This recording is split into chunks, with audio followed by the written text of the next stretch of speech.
Welcome to Penrose Learning, where we make understanding easy. You need the extension installed and permissions granted.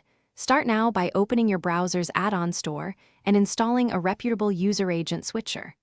Once installed, enable it and pin it to the toolbar so it's accessible. Make sure to grant site access if prompted and restart the browser if the extension requests it.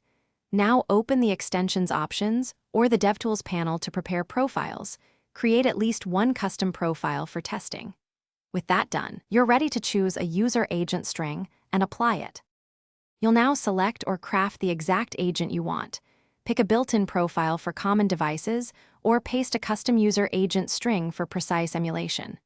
As you do this, set the device, platform, and browser version fields when the tool exposes them to improve accuracy. Label each profile with a descriptive name like Mobile iOS Safari 15 so you can switch quickly. Once saved, toggle the active profile and reload the target page to observe changes. Inspect headers to confirm the finish by thoroughly testing. Reload the site and open DevTools Network or request headers to verify the user agent string is sent. If you need isolated results, run the switcher in an incognito window or use a temporary profile to avoid extension interference. When finished, revert to the default agent and clear the browser cache to prevent cached content from skewing results.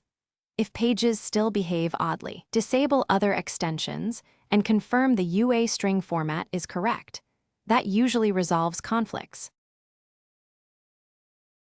Thanks for watching. If this was helpful, leave a like and consider subscribing. See you next time.